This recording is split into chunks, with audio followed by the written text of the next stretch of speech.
welcome to the show. I am so excited to have joining me today Jane Reid. She's here to share with us her journey throughout motherhood and especially her journey in being a preemie parent, the lessons that she's learned. Thank you so much, Jane, for joining us today. Thank you for having me.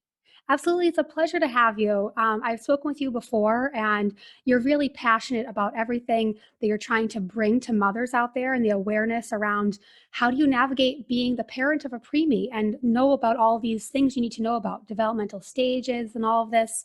And I know your background, you have a pretty extensive background as a scientific researcher. So I wonder if that has contributed to sort of your passion now for really understanding parenthood and having a real passion for sharing the knowledge that you've learned. So thank you so much for sharing your journey with us today. Yeah, I'm really excited to share my journey. I do a lot of scientific research on all kinds of topics. My background is in physics and aerospace engineering. Mm, But after I had my daughter at 30 weeks, they mhm, handed me a little trifold pamphlet with all the development milestones we were supposed to meet and then sent us on our way. And this trifold pamphlet was like zero information. It was mm, like your child should be walking by this time and they should mhm, be crawling by this time, and like that's it. mhm. And when you have a baby, that's not enough information. It just No. is not enough. I started researching and digging and looking. And as a professional researcher, when I say that I found nothing out Mhm, there in the world that was accessible to parents, you have to understand that means like there was nothing. mm, mhm, Um, it's kind of what makes the Montessori education so appealing to parents mhm, because while it won't tell you when the children are supposed to hit certain milestones, it will tell you how to help them get there. mm, And really, as a parent, one of the big things we want to know is how do I play with my child in a way that mhm. benefits them, right? Yes. Mhm, Because play is learning. So, what am I looking for as a parent? How do I help them achieve what they need to achieve? And that's hard when we don't have any information. And it's mhm, especially hard to know when you need to go to the doctor and say, hey, I need help. I think my child's really behind, mhm. if you don't know what that looks like. No, absolutely. Right? That's a hard thing for even me. My son was not born premature. And, I'm thinking of my mom. She's always telling me, is he talking? He's supposed to be talking, right? Why isn't he talking? Things like that. And I'm like, no, no, he's fine. He's fine. I mean, it's very hard for us to sort of, as you said, ask for help or ask for, sort of those things to be checked because we don't really know, and it's an overwhelming thing. It's so closely tied to our emotions. And especially you having your daughter at 30 weeks, that pamphlet, I'm assuming, as you said, it doesn't really apply to your situation, Yeah. especially where there are certain types of people, certain types of mothers. Perhaps I think I am, perhaps you are as well. We like to know. We like to know all the facts. I like to know the parameters that I'm working in, and what is the sort of end result that we're trying to achieve, like you said, so that we can kind of work backwards and set those steps up to stay on the right course. So for you, you went to the hospital, you had your daughter at 30 weeks. Was it something that was, I'm assuming, unexpected, when that happened? Or did you anticipate there being any issues? Or can you I talk to us mean, a little bit about that? I have an autoimmune disease. Oh, And what we didn't know, and it's amazing how much doctors don't tell you, hmm. but autoimmune diseases can attack the baby. Really? And yeah, and they didn't tell us. And from it started early. I found out I was pregnant at 5 weeks, and 3 days later, I was put on bed rest. And that bed Mm, rest lasted the entire duration of the pregnancy. really? And I started retaining water, and I was retaining more and more water, and I would come to the doctor and say, look, I think this is wrong. Something is very wrong. My blood pressure is 190 over 150. And my I mean, I my husband took this cookie cutter Mm, of mhm, Yoda and he pressed it into the top of my foot for about 15 seconds, and the full imprint of Yoda stayed for almost 3 hours. And it's like, I am so swollen, and mm, we can see me physically beginning to swell. mhm, And this is wrong. And the doctor was like, oh no, swelling during pregnancy is normal. Oh no, you can expect to have some heightened blood pressure. Mhm. Oh no, like all this is, and just completely dismissed Mm. everything we were saying, everything that was going on. And being first time parents, like, Mm. we have to take the doctor's word for it. Oh, Mhm. sure, this is normal, right? I mean, she's Mhm. telling me that it's not a big deal. She's telling me to eat less salt. I already don't eat salt. So like Mhm. it's this, and then we went in for what would be our final appointment, and we were going to fire her. Mm. We were at the point that we were going to fire our OB, you know, 26 weeks into the pregnancy, because we were convinced that she was ignoring my symptoms, and we were convinced that there was something wrong. And she took one look at me before we even had a chance to fire her, and she said, "You know what? I want you to go home. I want you to pack a bag, and the hospital will be waiting for you." Really? Really. Wow. She told I you to want go you to right go in. home and pack a bag. And I was in the hospital for, and I don't remember any of it. I don't remember any of the hospital stay, but I was there for about a week. My mom showed up at some point. My husband Mhm. called my mom and had her come out. And somewhere in there, I progressed to full blown eclampsia, and the baby was delivered 3 minutes later. Oh my Yeah, gosh. it was. I'm getting goosebumps hearing it. You don't remember Oh, anything? Did you was that because you no, I don't remember. So I don't remember the first 5 days of my daughter's life. Wow. And I got to see her. She was born on September 1st. I got to see her on October 7th. And then I got pneumonia from the hospital, and she was in the NICU. So I didn't get to see her for 2 weeks after that. Oh my goodness. Yeah, it was Wow. crazy. It was Wow. crazy. And part of the problem is 1 in 10 babies in the United States is born premature. 1 in 10. That is so high Mhm. compared to other countries in the first world. And part of the reason for that is because women are, in America, their concerns are dismissed, just like mine were. Hmm. And they come in and they say things like, "Well, I'm really struggling with my pregnancy." And the doctors tell them, "Oh, you're fine." And they're Hmm. not fine. Really? And so we have higher rates of miscarriages than other countries. We have higher rates of maternal deaths. 17 out of every 100,000 live births results in the mother dying. And 17. that 17, and that is more than double any other first world country. Really? And how can they account for this when you were doing research on this? How do they account for that going on in our country? It seems unfathomable. It's absolutely crazy, and that's one of the reasons I started diving into this Hmm. research. And they account for it by basically saying that we don't have health insurance. But when we do have health insurance, even having the health insurance doesn't change anything.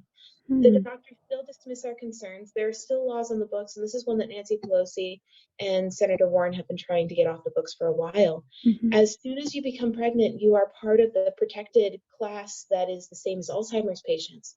They cannot give you any medication at the doctors unless there's another person present authorizing it. You are no longer in charge of your health care once you become pregnant. Hmm. And they don't tell women this. So a woman could be sitting in the doctor's office, and this happened to me. I was in the Mhm. hospital. I was in the hospital 2 or 3 times a week, the entire pregnancy, Mhm. for issues like blood pressure. And my husband would be sitting there next to me, and my blood pressure this one time was, I think it was 190 over 160. And it's supposed to be 120 over 90-ish Mhm. area. So it was way off. Um, Mhm. Way off, to the point that you're risking a stroke and seizures and other issues, really life-threatening issues. And they gave me a shot, and they were going to send me home. And my husband, like, "Well, if you just give her a shot and send her home, her blood pressure is going to be like this again in 4 hours. We're Mhm. going to have to come right back. Give us some medicine." Mm. And until he asked for medicine to take home, they could not give it to us. And And we didn't know. they were just willing to let you go and knowing that you're going to have to come back because the system is set up Yeah. in that way that it's just too many hoops to jump through. Exactly. Mhm. Exactly. And if he had not insisted on me getting that medicine, I could have died. Mm. I could have died before we made Mhm. it back to the hospital. So that's the kind of thing that leads to women dying Mhm. more than any other country. Mm. And pregnancy and birth is dangerous, Mhm. right? So, I mean, one of the things that I have a pregnancy section on the blog that I write, unpreparedmom.com, and I try to cover things like, hey, this is what a normal pregnancy looks like, and this is what an abnormal pregnancy looks like. If Mhm. you think you are at all abnormal, insist with your doctor. Ask for tests. If Mhm. you don't get the tests that you think you need, ask them to write it down in the notes and ask them and you to sign it with a date so that if something goes really, really wrong, you can come back and sue them and say, hey, I Mhm. told you this was wrong. I Mhm. told you we were struggling Mhm. and you did not listen to me.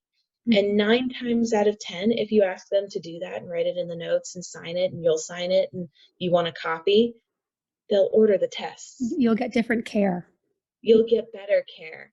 Mhm. And and it's sad that we have to know to do that. It really is. Yeah. And I'm thinking, if you didn't have your husband with you advocating for you, it can be such a sad state of affairs. I've been getting goosebumps this whole time while you're describing this because I think that this is a really a rampant problem that's not talked a lot about because certainly in pregnancy and even outside of pregnancy, women are dismissed by doctors fairly often. It's a really common opinion to have. I felt that way at many times, but I know that I hear other women express the same sentiments that you're expressing, whether you have a male doctor or a female doctor, there is that sort of a stigma. And my mother, I'm thinking of her pregnancies because she had 3 pregnancies. The first 2 pregnancies, she described to me something very similar to what you are describing. And she had very, very hard deliveries. All of her kids were premature. They weren't listening to her.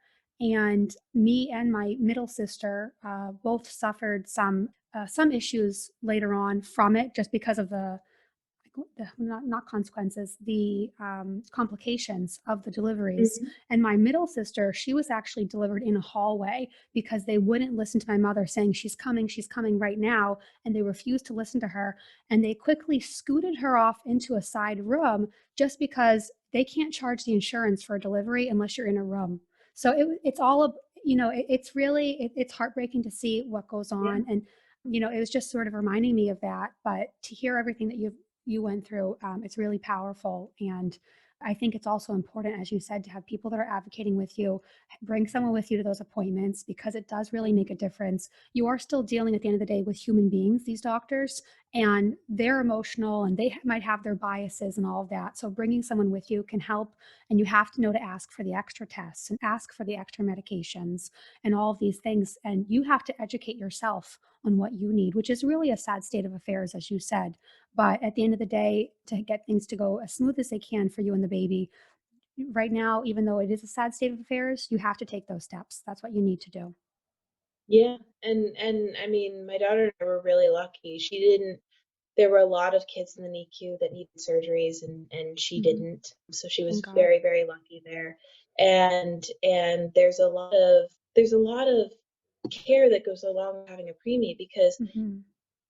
kid is going to go to kindergarten at the same time as all the other kids who were born, on time, Hmm. right? So they have precious little time to catch up to everybody else. And the first bit there, so she was born at 30 weeks.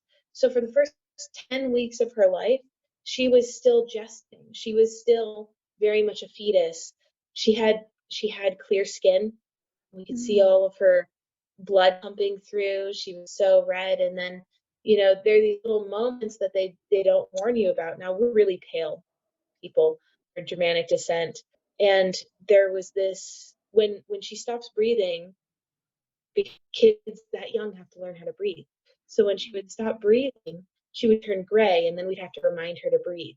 Oh wow, Oh, because yeah, because she was that premature. she was that premature. And then we took her home, and about 2 days later, she was that same gray. And we're like, oh my God, what's happening? She's clearly breathing. Like, it it was this moment of sheer panic. But what was happening was her skin was finally thickening up so that it was no longer translucent. And so Mm. for a minute there, when it wasn't quite as thick as it would be to make her like pink and normal and Mhm. a good color, she was gray. Mm. And nobody tells you about those moments. Nobody warns Mhm. you that, hey, your baby's gonna look like they're not breathing for about 4 days. Oh my Like, gosh. I I absolutely. I can't imagine the stress. Oh my Yeah. gosh. And when Yeah. you And then do you find anything on Google or anything like that? Or no, that's when you started realizing there's nothing out there? yeah, that's when I started realizing there's nothing out there. And actually I started realizing shortly before she was born. So when she was born, we'd bought a fixer upper because we were in the middle of a move when we found out that I was pregnant. Mhm. And she didn't have floors in her room, let alone a crib or anything else that you need in a nursery. We didn't even have diapers or anything. So I do remember being in the hospital after she was born, and my mother and I quickly making a baby registry and just got everything on it. Hmm. Like, Mhm. while we were doing that, I started looking at mom blogs, Mhm. right? What do I need in a nursery? Well, I I don't think it would surprise you to know that there are about 4,000 million mom blogs out there with that exact Yes. post, "What do you need in a nursery?" And all of And them are I li all I of them linked to Pinterest. and all of them different. So I started reading them, and I read about 1,000 of them. Now, my background as a researcher and a data scientist, I started cataloging things and categorizing things. I found that, and this was so annoying as a new parent, every single mom blog, every single vlog, and everything, they're all, "This is what helped me. This is what I found essential." Mm. And it's like, well, that doesn't mean I'm going to find it essential. Like, what Mhm. how do I know? So I read literally 1,000 blogs, and I watched probably 400 different mommy vloggers, and I found that there were patterns. Hmm. People with certain lifestyles found certain things indispensable, Hmm. and I started to categorize them. And then I found that certain unitaskers, things like wipe warmers. Mhm. Now, I live in the desert. A wipe warmer does nothing for me but make my daughter expect warm wipes, which means that if I go out, she wants warm wipes, and now I've got a problem, right? Mhm. So it's a useless item for me. Mhm. But if you live in Vermont or Washington State or Colorado, somewhere where it gets particularly cold in the winter, that wipe warmer can be indispensable because it means that your wipes aren't absolutely freezing cold Mm. Mhm. at 1 in the morning when the baby needs a change. Mhm. So there are certain unitaskers that are designed for a very narrow, very specific purpose.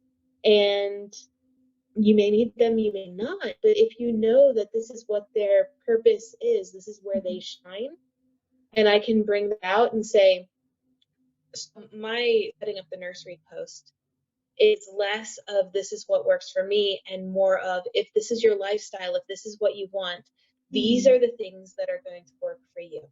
And if you don't know what you want, Mhm. then here's the cheapest path so you can figure it out. Mm. Then Mhm. the baby's 3 months old and you know what your sleep routine looks like. You can buy the expensive things, best in the pieces Mhm. that that will work for your family that you'll use for the next 4 kids, Mm. right?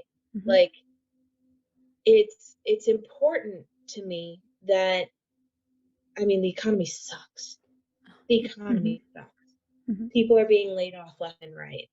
The There just isn't a lot of money to go around. Mhm. So it's important to me that the people who read my blog don't spend money on things they're not going to use, Mm. and that Mhm. they invest money in the pieces that they're going to use until they break, Mm. right? Absolutely. There's certain things So that are just really unnecessary, but they're all in the baby registries and we don't know what we need and there's so much money wasted, you know? And right now, especially as yeah, you mentioned with the economy, we have COVID going on, all of that. Parents are suffering and a blog like yours where you've really done the research on it and explained it in a way that's easy for people to understand about their lifestyle. You know, if I'm a working mom, I'm thinking too when I was working at the bank, I need a whole different set of things then than I do now as Mhm. sort of like a COVID at home mom. That's a whole different sort of Exactly. story, you know? Mhm.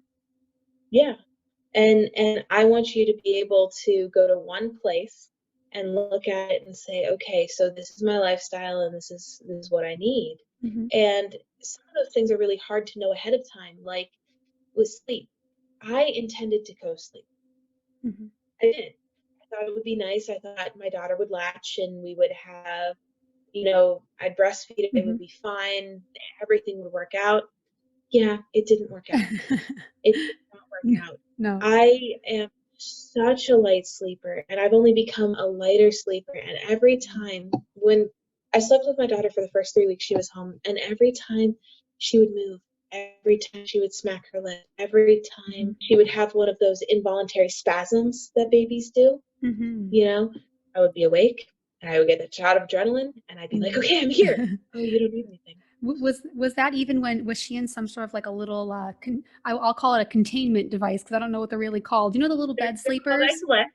What are they They're called? called isolettes. Isolettes. Did she sleep in an That's because isolette? they're isolated. Oh, No, okay. by the time she came home, we were out of the isolette.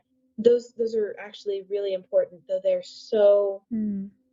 dividing Mhm. because you can't when they're in the isolette, when they're at that point that they're in the isolette, you can only touch and hold your child for a certain amount of time each day. When she was first born, she could only be held for an hour and only once. So Mm. if you held her and then you needed to go to the bathroom after 15 minutes, that was all you were going to get today, you Mm. know? Oh, okay, so this is when she was in the ICU for that Yeah. long. I was thinking when you're home and you were mentioning the co-sleep, you know how they have the bed sleepers that are sort of like her little tiny bed Yeah. within your bed? And so by the time she came home from the hospital, because she was already in the ICU for so long, she was already too big for that, you mentioned, or did I No, no, misunderstand she it? was, she was 4 whole pounds when she came home. Oh, Yeah. wow. Oh Yeah, gosh. there's only 2 car seats on the market that will handle a kid that small. But we got a baby box. Have you ever Mhm. heard of those? Oh, no. There's this charity, nonprofit, Mhm. that will send you it is literally a cardboard box with a mattress underneath of it, Mm. and it's designed for a newborn baby. It's designed to be a bassinet, essentially, Mhm. and I recommend that every new parent start there. Because if you think you're gonna co-sleep, you can put that we have chairs with arms on them. Mhm. We would strap 2 together so that the box couldn't fall, and we put the box on the 2 chairs. That's how big it Oh, is. I'm trying to get an idea of it. I think I have an idea of what it looks like because I might have used something similar, but maybe it might have been a tiny bit different. I think I got something like that at Target or one of those Mhm. places, but it was like that. It was kind of like, mattressy.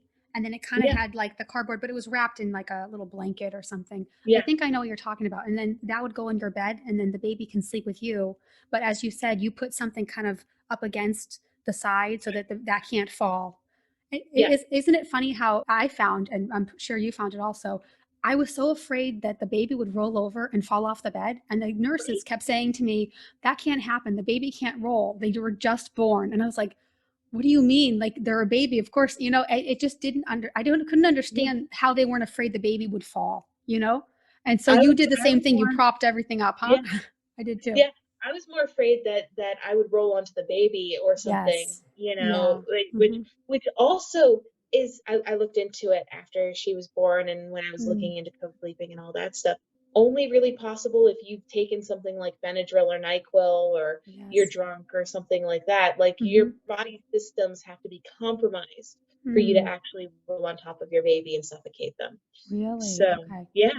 Yeah, Okay. because there's definitely a biological component. I'm sure you've Mm. felt it. I'm sure every mom Yes. has felt it, where you kinda know where your baby is when Even they're that when young, especially if they're, Mhm, like, within arm's reach of you. You know where they are no matter how mhm. conscious you are, And you're really and never sleeping, I feel like, no. especially at that age. For the first year, you don't really sleep. It's like this adrenaline No. rush type of sleep. You're still conscious of what's going on a little bit, and only moms would understand what I'm saying because it doesn't sound like a Yeah. scientific statement to say you're asleep, but you're conscious, but we all get it. My mom, when I was pregnant, my mom Mhm. called me up, and she'd be like, "So, I hear you're having a rough day," and I'd be like, how do you know I'm having a rough day? She's like, Mm, I feel it.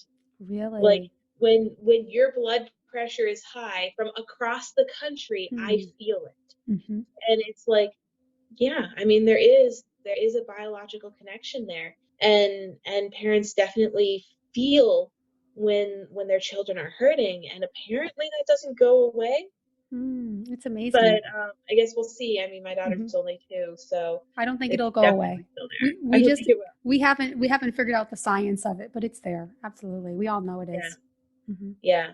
So, I mean, So that was yeah. something that you found really helpful, was that sort of bed sleeper, because I know you Yeah. mentioned you did a lot of research on sort of what do you need, especially what do you need on a budget. Do you have any tips for us about what should we be buying and what are good investments that you found overall, or what's a So waste of money?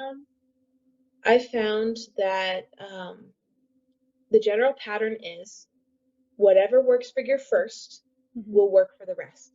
So you want to figure out how you're going to sleep with your first, and then keep it the same.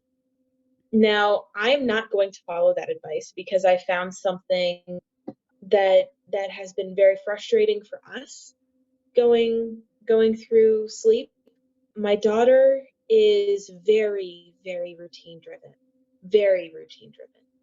I mean, if you've got a piece of paper that's been on the table for 2 days, that piece of paper lives there now, and if you move it, the universe is going to collapse. Mm. Routine driven. Hmm. So you've heard of a sleep regression, right? Mm. Oh yes, and I've Where experienced it multiple I'm times now. sure, Oh my I'm goodness. sure. Hmm. Well, one of the big causes of sleep regression is change, Mm. changing the sleep layout in particular. And you get your baby home and they're in a crib, and they start to roll over, so you have to lower it when they Hmm. start to pull themselves up. Well, that can Hmm. cause a sleep regression because the crib Oh, configuration has changed.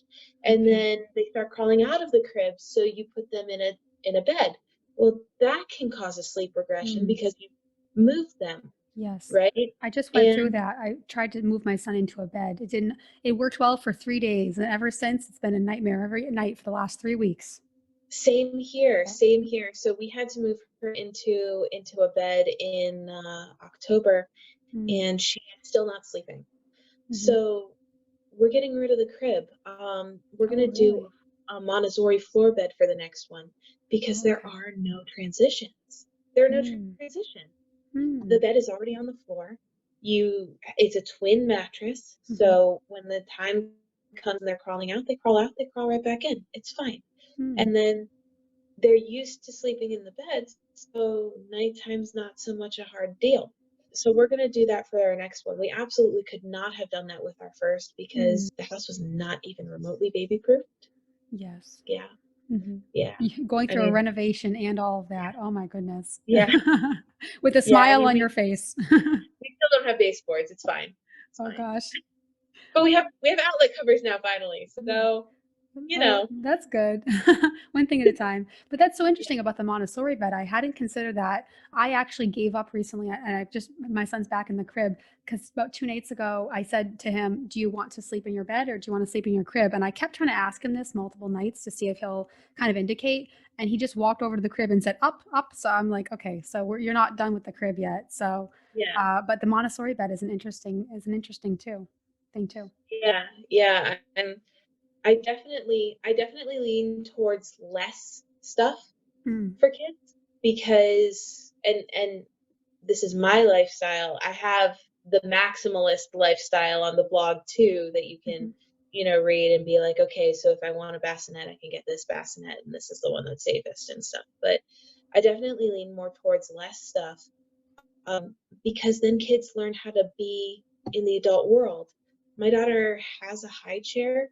mhm. I think we've used it as a high chair twice. It's one of those ones that you lay it on its side and it's a rocking horse.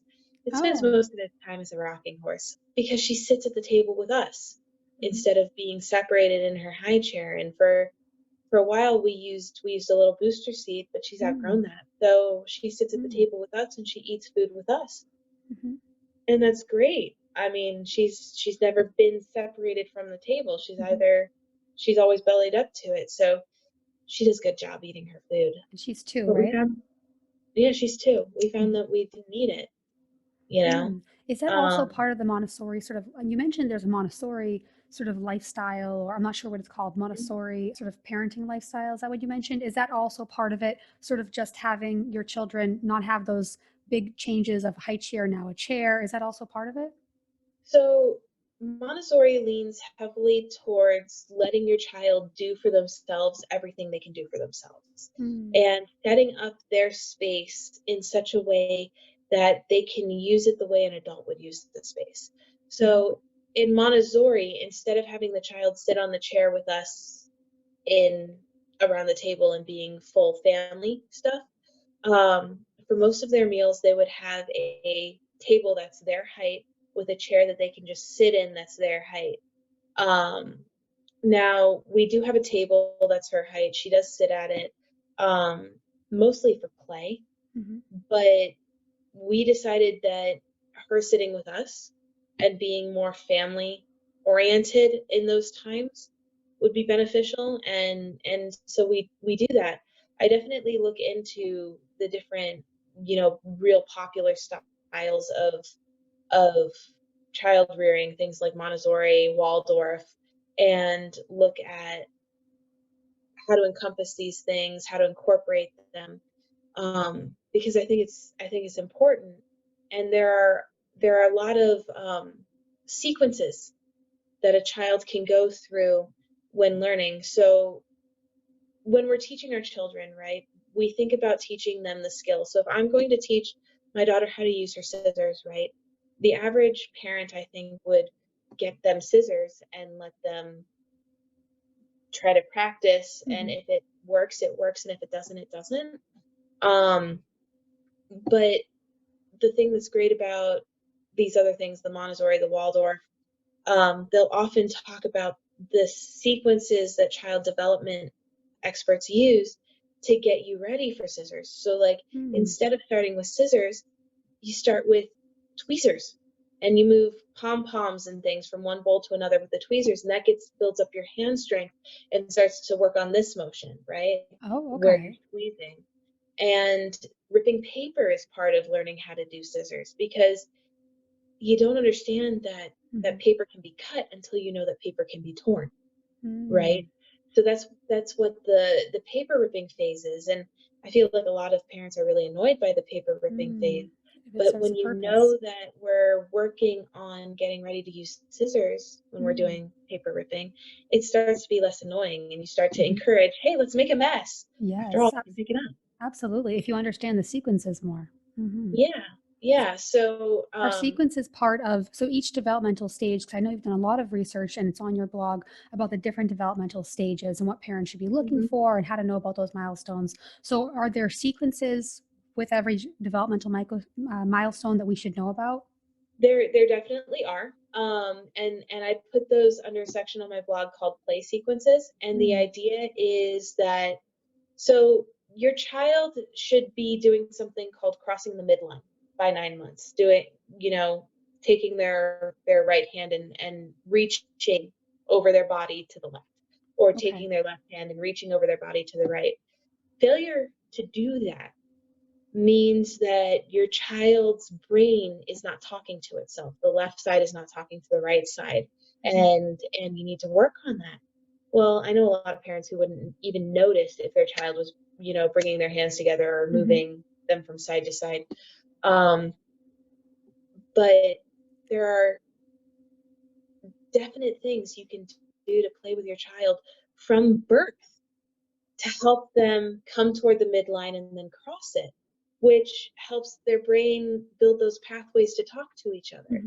Mhm. There are probably 15 or 16 steps that lead up to rolling over. And you can play with your child in a way that encourages them to build that strength Mhm. and to get the motion to roll over. The Mm. same goes for walking and crawling.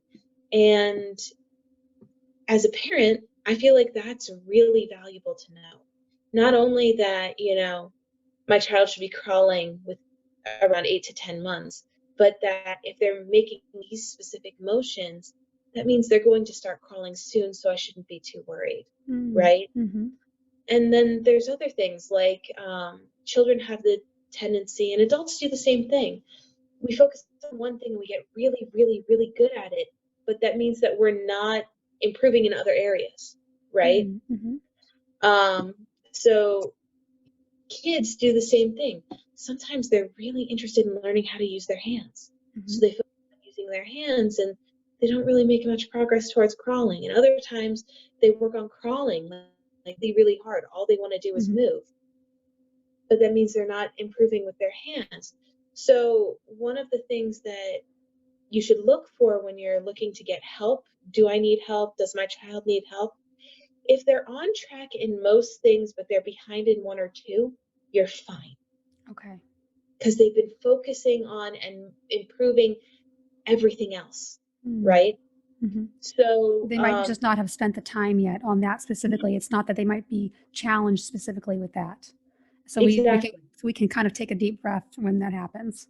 So if you've got a 2-year-old Mhm, who's, trying to string macaroni and beads on string and who's jumping off the stairs and learning to hop on one foot, it's kind of okay if they're a little behind with speaking, mm. right? Because they just haven't focused on that yet, Well, it gives right? me some peace of mind because I'm realizing now my son has been really focused on movement and he really Hmm. wanted to walk. Even as a baby, he wanted to sit up, he wanted to crawl, he wanted to walk. And even as a toddler now, all he wants to do is move and run and jump and climb everything. And I think, so that does give me some peace of mind. Not that you're saying this, that it's not necessarily a bad thing, that there are some areas that I'm hoping he improves on because maybe he's just been hyper focused on this. So that gives me Exactly. some peace of mind too. Exactly. And you should really start to worry when like two big things are behind. Like Okay. if he was only focusing on his hands, right? And he was to the point that he was like stringing Mm, beads that are the size that we would string and stuff, but he's not interested in walking and he's not interested in crawling and he's not interested in speaking. mhm, Well, now you're behind in two big domains, right? mhm, Cognitive speech and gross motor, big motion, mhm, walking around, running, and all that stuff. And then you need to go, okay, doc, I think we need to get tested, mhm, right? And here's the thing, because parents don't know these things, mhm, because they don't know how to help their children play, because they don't know what's expected of a child when it's expected, because that pamphlet only covered through walking. It mm, didn't cover, speech or anything else. Like, because we don't know this, over half of children who get to kindergarten need intervention of some kind. mm, And needing intervention is not the same thing as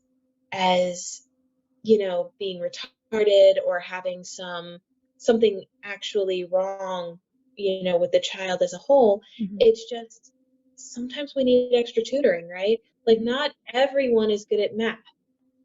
People need extra tutoring. Not mhm. everyone is good at science. People need extra tutoring. And sometimes babies just need to be shown, hey, this is a thing you can do. Did you know that? You can do it. Mhm, And eventually they pick it up and they go, hey, I can do this thing. mhm, And they learn how to do it.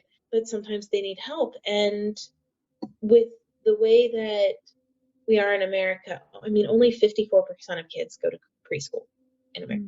mm, mhm, And 75% of kids are entering kindergarten unprepared. And that's just a function of parents don't know how to play with their kids. mhm, They don't know what their kids should be working on and what they and they really don't know. And here's where Montessori and Waldorf and these other things are really great mhm, is they tell parents what kids are capable of. My mother-in-law recently moved in with us. And my daughter is 2, and she uses a fork and a spoon to eat, just like everybody else. She's really good at it. mm. And she cleans up her own messes. If she spills something, she Really? goes, yeah. If Oh she my spills, gosh. she goes and she That's gets a wipe. amazing. She knows where they are, and she wipes it up. Oh my And then gosh. she puts the wipe in the dirty laundry.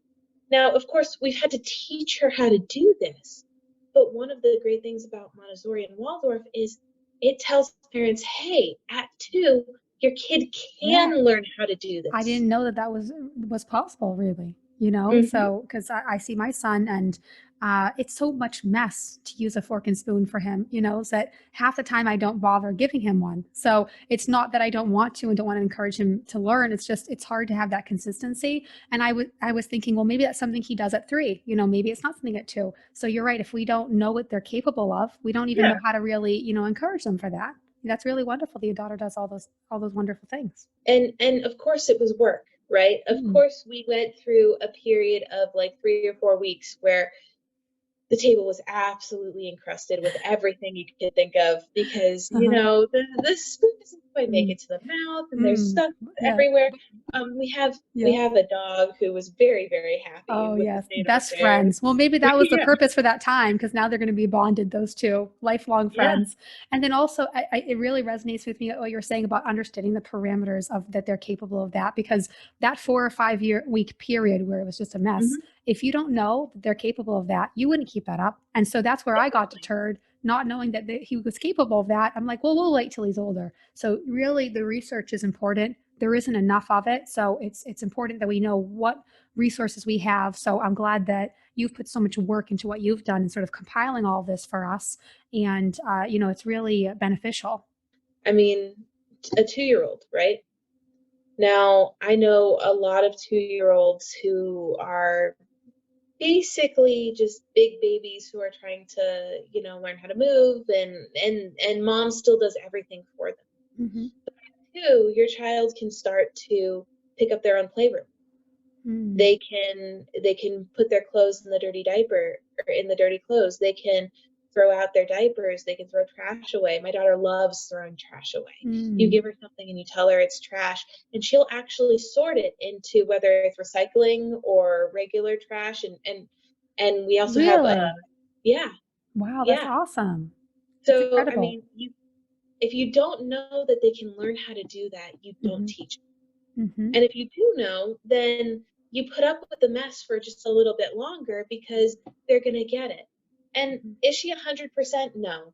I mean, there are days where she'll hand me the spoon because she just wants to cuddle and she wants to sit on my lap and she wants me to feed her corn. Mm-hmm. Okay, that's fine.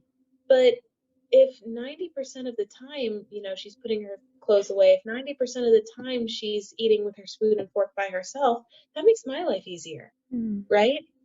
And yeah, it was hard to get her to learn how to do those things, Mm-hmm. but because I knew that she was capable of them, Mm. you keep it up Mm-hmm. and then your life gets easier, just Mm. progressively a little more easier. Yeah, absolutely. Does she go to any sort of school or daycare or anything like that that it's been helpful? She did before the pandemic. Well, she Hasn't will at gone some anywhere point for soon. yeah, Now, which yeah, state do you, she will which again, state, I'm sure, I hope. and where is it that you live in the country, Jane? What state? I live in California, Oh, about an okay. hour north of LA. So it's We're in real the middle of the lockdown. Mojave Desert. Oh, okay. Yeah. Yes. So it's really still a lockdown phase over there. Yeah, very much so. Hmm. We've got the new strains over here. Oh my There's goodness. like, yeah, we can't go anywhere, and that's Mm. that's particularly frustrating because you really want, especially young children, to go to the park because Mm. park has, these jungle gyms and all these Uh-huh. wonderful things to help your child learn how to move, Mm. right? Hmm. They climb up the stairs, they go down the slide, they Hmm. swing on a swing, and that strengthens their core, it Hmm. strengthens their arms and their legs, and helps them learn how to move. And one of the things the community's been talking about is how far behind are these young children Mm. who can't go to the park, who aren't interacting with True. other kids, how far behind are they going to be, Yes. right? Physically and with the interaction at this point. Mm. I hope Yeah, that, yeah. especially with the pandemic, I'm not sure how this works, but I would hope that there's more research, maybe more funding or anything like that, that can go towards all of this, and I doubt there will be, but I mean, it would be great if we could really understand how this has had an impact so we can really, improve the systems we have in place for all of our kids. So the thing is, and this is the thing that I think is almost criminal. Mm. The research exists. It all exists. They know so much, but it's all behind a paywall because Oh. they want parents to to need therapy. They want To go through parents the to insurance to get the knowledge. go, yeah. Mhm. So it's really, really frustrating. There's this the only way to know exactly what all these sequences are, exactly what your kid should be doing at each week, Mhm. since their birth, is to buy a test that is $500. Now, I don't know about you, but I don't think the average American has $500 No. laying around. And Mhm. this test is written in scientific jargon, Mhm. it's written in legalese, it's written in a way that's not accessible to parents. Mhm. So I'm a researcher. I have access to all kinds of research databases that the average parent wouldn't even think of. Mhm. And so I feel like my big job is to take that research and remove the paywall and Mm. give the average and write it in a way that it's accessible to the average American, Mm. right? It's a beautiful mission. Because the blog post I'm releasing on Thursday, did you know that children can suffer from seasonal depression too? Mm. Oh, really? Yeah. Mm. And nobody ever thinks to mention, hey, your 2-year-old seeming kind of despondent in the middle of winter and you live in those places where the sun doesn't shine, they could be suffering from seasonal depression, Mm. right? So how do you protect your family and safeguard against seasonal depression, especially given the isolation Mhm. that we're experiencing right now? Because humans are social creatures. That 2-year-old really wants to play with his friends. Mhm. Like, we They gotta, need it. Mhm. yeah, and you gotta take steps. And the average person, I know most people don't think of, hey, my 6-year-old can suffer from depression, Mm. right? Mhm. But they can. And the pandemic has given a perfect storm to sort of create that. Mhm. So it's one of those things that we should really look out for. But Mm. how do you look out for it if you don't know that it's a possibility, Mm, absolutely. right? If you can't afford to go beyond that paywall, then, it really makes sense what you said about 75% of kids are entering kindergarten really unprepared and need that sort of intervention and help to catch up. So it's a powerful thing, and hopefully we'll keep moving as a society to having better systems in place, and the work that you're doing to just sort of share mother to mother the knowledge that you've learned, and to use your skills in researching to share that with us and your resources.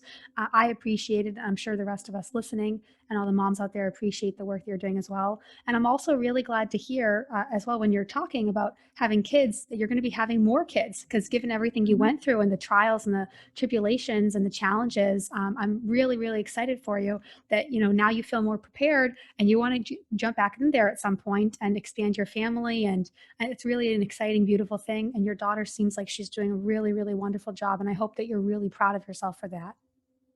Yeah. I mean, it's hard work, Hmm. but all parenthood is hard work, Hmm. and we all fall flat on our faces, and we all have rough days, and my goal is to be a place that you can come when you're having a rough day or Hmm. you're having a hard time because your 10-month-old hasn't slept for 2 weeks, that you can kind of go, okay, is this normal, and what do I do? Mm, You know? absolutely. And where can we find more information on your blog, Jane, and more resources from you?